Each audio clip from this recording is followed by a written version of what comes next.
साथियों नमस्कार, कैसे हैं आप सब लोग। एक महत्वपूर्ण टॉपिक को आज मैं डिस्कस करूंगा। मैं बात करूंगा उन तमाम स्ट्रेटेजी की जो हमें फॉलो करनी चाहिए while contesting a trap case. देखिए, सबसे पहले आप एक नोटबुक लीजिए, एक पेंसिल या पेन ले लीजिए और उसमें एक कवर नोट हम रेडी करेंगे। जैसे मान लीजिए मेरे नोट्स बने हुए, तो यहाँ पर हम लिखेंगे इस जगह पे the case concerning the trap case. Clear हो गया। ट्रैप केस में दो पॉसिबिलिटी है, या तो रंगे हाथों पकड़ लिया आपको, या सिर्फ केस है डिमांड के हद तक। क्लियर है। पर धारा 7, धारा 13 sub clause 1 sub clause B PC act, या धारा 13 sub clause 1 sub clause D PC act, या धारा 308 बीएनएस, धारा 7 है, धारा 11, धारा 12, या इसके अलावा जो कंसेंट प्रोटोकॉल है बीएनएस के रिगार्डिंग द क्रिमिनल कॉन्स्पिरेसी, जिस कॉन्टेक्स्ट में सेक्शन है 61 सब क्लॉज टू बीएनएस हमें कॉमनली जो है देखने को मिल सकता है एफआईआर में। जब भी एफआईआर पढ़ो उसका होता है पहला पेज, बिल्कुल यहाँ पर इस जगह पे एफआईआर में एक कॉलम बना होता है, उसमें सेक्शंस जो है लिखे होते हैं। सेक्शंस को जरूर पढ़ा करो। आप लोग क्या करते हो, प्रिपरेशन तो करते हो फैक्ट्स पे जाके, पर सेक्शंस को नहीं पढ़ते हो। आप सेक्शंस को पढ़ो, एलिमेंट्स को निकालो और उस पर हिट करने का जो है प्रयास करो। इससे अपने को फायदा होगा, नुकसान कुछ भी नहीं है। देखो, छोटी सी बात है, अगर वर्कआउट कर लोगे तो बच जाओगे, नहीं करोगे तो मारे जाओगे। क्लियर है बात भी। देखिए, मैं आपको एक बात स्पष्ट करना चाहता हूं कि जब भी मामला दर्ज होता है एंटी करप्शन का, तो रिपोर्ट में एक मोटिव जो है जनरेट करता है परिवादी, और ये मोटिव होता है रिगार्डिंग द पेंडेंसी वर्क। और हर केस में इसकी स्थिति जो है अलग अलग होती है। कई बार ये भी देखा गया है कि वर्क पेंडिंग नहीं होता, झूठ बोलता है परिवादी, बट कंसर्न एसीबी या सीबीआई उस फैक्ट को कंफर्म नहीं करते। अल्टीमेटली उसका परिणाम जो है इनोसेंट आरोपी को भुगतना पड़ता है। अगर आपका काम पेंडिंग नहीं है और वो काम आप कर चुके हैं और ये फैक्ट कंसिडर नहीं हुआ, तो अल्टीमेटली क्या हुआ कि एक लोकसभा के कृत्य से आपको हानि पहुंची है। अब मैं कहूंगा कि आप उन पर काउंटर केस करो, आप लोग करोगे नहीं, क्योंकि आपके दिल में डर क्या है, काउंटर केस करेंगे नुकसान हमारा हो जाएगा।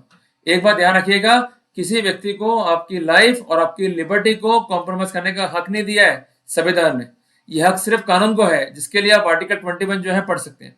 अब यहाँ पर जो मैं केस डिस्कस कर रहा हूँ, जिसमें फायदा मिला आरोपी को, उसमें क्या पेंडेंसी वर्क था कि एक रिपोर्ट जो है दाखिल होती है एंटी करप्शन में, उसमें कहना यह होता है कंसर्न परिवादी का कि मुझको जो है थाने बुलाया गया और कहा गया कि हम जो है आपके खिलाफ एक्शन नहीं लेंगे ऑन द रिपोर्ट, पर इसके लिए आपको जेब ढीली करनी पड़ेगी, आपको ब्राइब जो है देना पड़ेगा, और अल्टीमेटली मैं कंप्लेंट लॉन्च कर रहा हूं, मुझे रिश्वत नहीं देनी है और मैं कार्रवाई चाहता हूं। इस रिपोर्ट में जो कंसर्न ऑफिसर्स थे वो ट्रैप आउट हुए, अल्टीमेटली चार्जशीट हुए, ट्रायल कोर्ट ने बरी कर दिया, मामला जो है हाईकोर्ट में है। तो अब हम नोट डाउन करते हैं जजमेंट का साइटेशन या टाइटल। टाइटल है स्टेट ऑफ महाराष्ट्र बनाम विश्वास, और जजमेंट का डेट है 24/11/2025, और जजमेंट है ऑनरेबल बॉम्बे हाईकोर्ट का। ठीक है जी। तो अपन ने डिटेल्स जो है नोट डाउन कर ली मोटी मोटी। एक बात ध्यान रखिएगा कि केस चाहे आपका चल रहा है ट्रायल कोर्ट में, चाहे चल रहा है आपका हाई कोर्ट में, चाहे चल रहा है आपका सुप्रीम कोर्ट में, कंसर्निंग प्रिवेंशन ऑफ करप्शन, तो एक ही कॉन्टेंशन आएगा सरकार की तरफ से कि आप बेईमान हो, आप भ्रष्ट हो, आपने डिमांड किया, आपसे रिकवरी है या आपसे एक्सेप्टेंस है, और अल्टीमेटली अपराध गंभीर प्रकृति का, everything is proved, that's why you are liable to be convicted. भाई क्या इस केस में है क्या नहीं है, उससे कोई कंसर्न सरकार को नहीं है। सिर्फ आपने मांगा, आपकी आवाज है, आपसे रिकवरी है, आप जो है दोषी हो, और अल्टीमेटली काम पेंडिंग था नहीं था, क्या हुआ क्या नहीं हुआ, उससे कोई कंसर्न नहीं है। देखिए, कैटेन ऑफ जजमेंट है ऑनरेबल सुप्रीम कोर्ट के, demand is sine on. Demand साबित नहीं, मियर रिकवरी से केस नहीं बनेगा, मियर एक्सेप्टेंस से केस नहीं बनेगा, पर डिमांड का पैरामीटर क्या है, जिसके लिए आपको नीरज दत्ता बनाम स्टेट ऑफ एनसीटी पढ़ना पड़ेगा। जजमेंट है ऑनरेबल सुप्रीम कोर्ट का दिनांक 17 मार्च 2023 का, उसमें साफ कहा गया है every demand of money is not demand of bribe, there must be some specification. तो वो कैसे आएगा कि जब पेंडेंसी रियल में जो है पेंडिंग हो, जिसके कॉन्सिक्वेंटल में आपको ओवरहेड है और इसके कॉन्सिक्वेंटल में वेरिफिकेशन कंफर्म हो गया, and finally you are trapped. जब तक ये पैरामीटर स्पष्ट नहीं है, फाइल पर इसके अलामत नहीं है, सिंपली वी कुड से कि इन्होंने खाना पूर्ति करी है, एक इन्वेस्टिगेशन के नाम पर इन्होंने चार्जशीट जो है दाखिल कर दी है, इसके अलावा कुछ भी नहीं है। ध्यान रखिएगा कि अगर चार्जशीट जो है गलत है, चार्जशीट जो है इलीगल है, इवन जो अधिकारी है वो कॉम्पिटेंट नहीं है, ये तकनीकी बिंदु है, तकनीकी जो है ग्लिच है, जिसका बेनिफिट जो है ट्रायल में या डिस्चार्ज की स्टेज पर भी ले सकते हैं। पर शर्त क्या है कि आपको अपनी फाइल पर वर्कआउट करना होगा। और एक बात मैं कह दूं बार बार, आप लोग जल्दबाजी में जाते हो क्वेश्चन के लिए, आप लोग जो है डिस्चार्ज मूव करते हो जल्दबाजी में, ऐसी गलती मत करो भाई। अगर डिस्चार्ज में जा रहे हो, चार्ज मस्ट बी ग्राउंडलेस, और अगर जा रहे हो क्वेश्चन में, the proceeding must be abuse. तो कुल मिलाकर के लॉ पॉइंट पे हमको अपना आर्ग्यूमेंट करना है। अगर लॉ पॉइंट क्लियर है तो ठीक बात है, लॉ पॉइंट क्लियर नहीं है तो फायदा नहीं मिलने वाला। उदाहरण के लिए एक बहुत फेमस मामला है राजस्थान हाईकोर्ट का, जिसका टाइटल है रानी धान बनाम स्टेट ऑफ राजस्थान। जजमेंट है जनाब 8/10/2024 का, जिसमें कोर्ट ने कहा कि सिर्फ केस डिमांड का रंगे हाथों नहीं पकड़ेगा लोक सेवक, बेनिफिट मिलेगा ही मिलेगा, क्योंकि कानून में लिखा हुआ है कि अगर रंगे हाथों नहीं पकड़ा है बिफोर होल्डिंग एनी इंक्वायरी और investigation the departmental prior approval is sine to on. इस केस में ऐसा नहीं हुआ था, उसका फायदा जो है कंसर्न आरोपी ले गए। तो मेरा कहना यह है कि जब भी आप जाते हैं क्वेश्चन में या आप जाते हैं डिस्चार्ज में, तकनीकी बिंदु पे जो है हमें काम करना है। क्लियर है बात है। अब आते हैं केस को कैसे पढ़ना है, कैसे रीड करना है, how to find out the real progression of our case.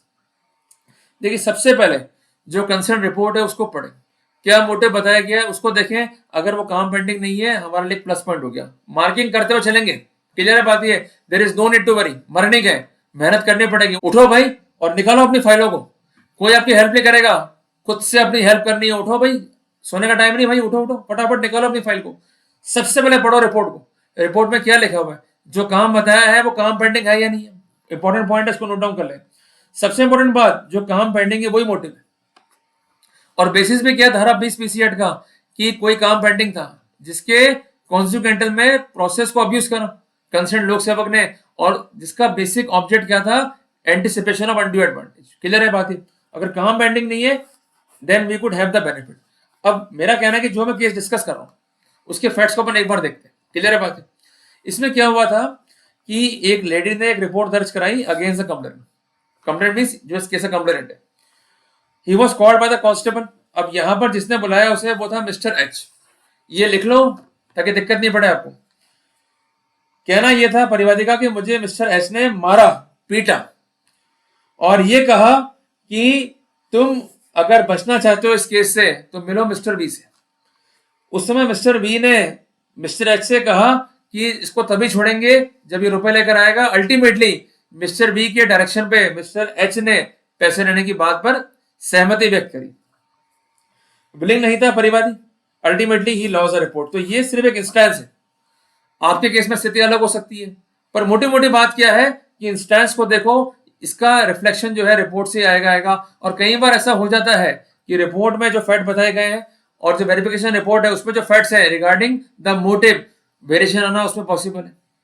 Clear है बातें। अगर ऐसी दिखाई दे रही है definitely we could have the benefit. कई बार ऐसा होता भी कि इस काम के जो है पैसे मांग रहा है और वेरिफिकेशन में क्या आ जाएगा कि ये काम तो हो चुका है, अब काम करने के बाद जो है पैसे मांग रहा है।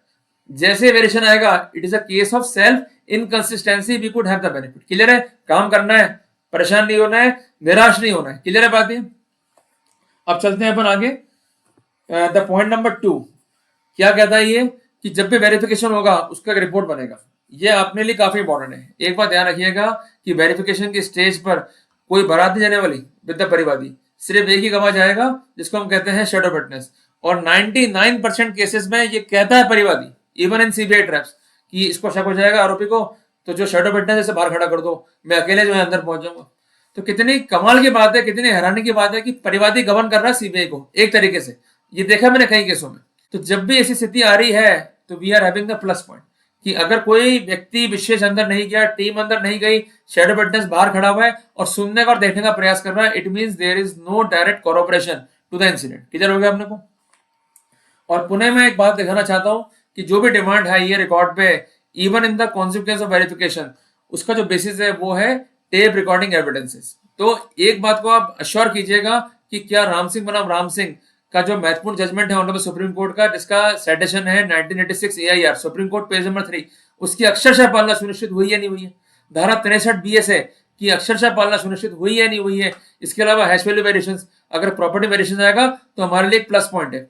कई बार जज ये क्वेरी कर लेते हैं हमारे एक्सपर्ट से भी कि भाई अगर ये प्रॉपर्टी चेंज हो भी गई तो क्या डाटा सेम रहेगा या नहीं रहेगा। क्लियर है।